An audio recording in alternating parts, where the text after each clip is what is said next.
Voilà pour ce résultat. On va terminer la journée, en tout cas ce samedi, par le match de votre soirée. C'était sur Canal Plus Sport. On retrouve justement du côté de Grenoble qui recevait Clermont Philippe Groussard et Fabien Pelouse. Bonsoir messieurs. Alors on a vu un Toulon en pleine forme. On se demande forcément si Clermont l'était tout autant ce soir ou si Clermont avait pris un coup sur la tête le week-end dernier en Angleterre avec cette défaite en finale européenne.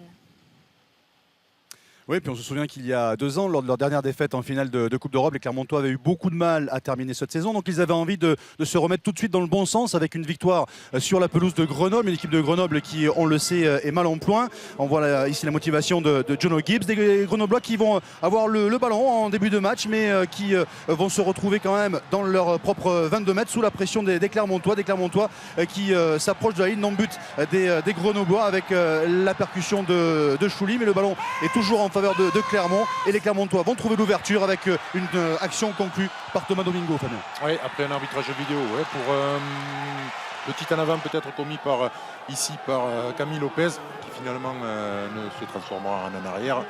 Et Domingo vient conclure cette belle action après, c'est vrai, une forte domination grenobloise dans le premier quart d'heure, mais finalement les Clermontois, par aussi leurs individualités, ont su se mettre à l'abri, en tout cas dans cette première mi-temps. Oui, avec ici un deuxième essai marqué par Noah Nakaitasi, on le disait, des Clermontois réalistes, mais qui ont aussi pas mal de talent individuel dans leur équipe, évidemment. Oui, talent individuel et puis de la réussite avec cette passe qui n'était pas dévolue au départ sur cette action au Clermontois, et puis finalement qui se transforme finalement en ballon réussi avec cet essai de Nakaitasi. Ça fait 15-3 pour Clermont. On le disait, des Clermontois qui sont réalistes et qui ont du talent. On a vu la conclusion de Noah Nakaitasi. On retrouve les Clermontois encore avec ce ballon. Et quand on parle de talent, on parle également évidemment de Wesley Fofana qui, à lui tout seul, va transpercer la défense grenobloise pour aller marquer un 3e essai. Déjà le bonus offensif pour les Clermontois. Ouais, c'était bien joué au départ de chercher cet intervalle, mais effectivement c'est quand même magnifié ensuite par le talent individuel de Wesley Fofana qui vient éliminer les 2 derniers défenseurs et puis finir cette course pour aller pointer entre les poteaux.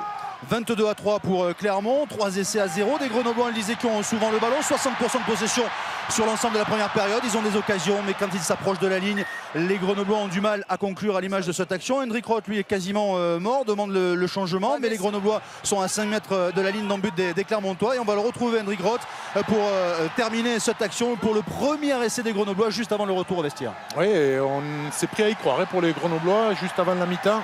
Roth qui venait d'échouer à 10 cm de la ligne.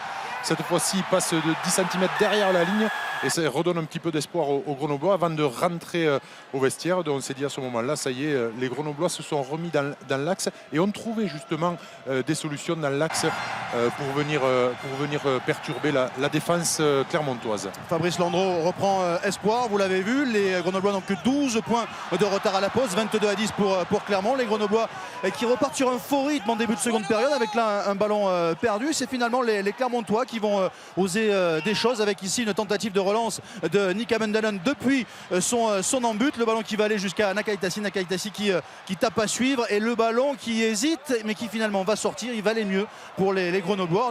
On a failli assister à un essai de presque 100 mètres. Les Clermontois qui retrouvent donc le ballon dans cette seconde période avec l'entrée en jeu de Benjamin Kaiser. Il y avait pas moins de 250 sélections sur le banc de Clermont et les Clermontois qui vont trouver encore des solutions dans la défense de Grenoble. Ouais, après un lancement de jeu, c'est pas un turnover.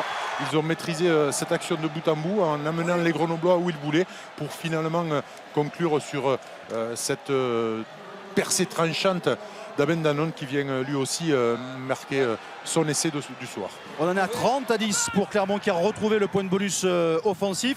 Des Clermontois qui vont se retrouver à 10 à 14, à 10 minutes de la fin de cette rencontre. On reprend espoir donc du côté grenoblois. Il faut aller marquer 3 fois pour aller essayer de grignoter un point de bonus défensif. Et c'est Buckle qui dans un premier temps va marquer le 2e essai de Grenoble. Ouais, énorme débauche d'énergie de la part des Grenoblois qui ont essayé malgré tout jusqu'au bout, qui n'ont pas trouvé les clés, sinon aura comme ici sur l'essai de Buckle, mais finalement ça a été assez peu.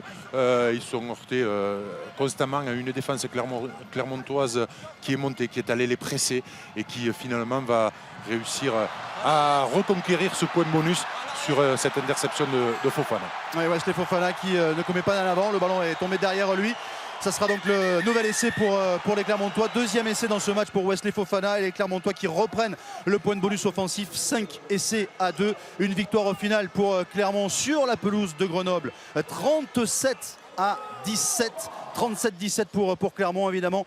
L'inquiétude du côté de Grenoble et une quatrième victoire à l'extérieur cette saison pour les Clermontois qui vont donc chercher un point de bonus offensif sur la pelouse des Grenoblois et qui conservent leur deuxième place au classement de ce top 14 avec évidemment Nick Abendanon en français, s'il vous plaît, qui rappelle l'importance de cette victoire après la défaite du week-end dernier.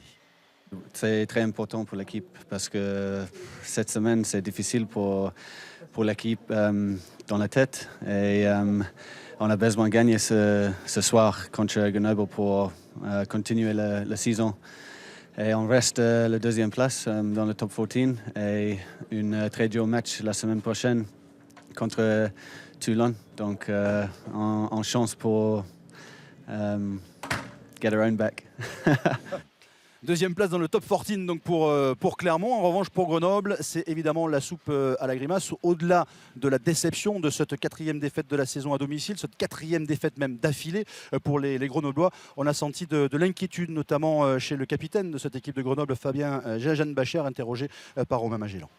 Quand on prend 40 points à la maison, voilà, ça a beau être le vice-champion d'Europe, on y a mis beaucoup d'énergie, mais on se rend compte qu'aujourd'hui ça ne suffit plus.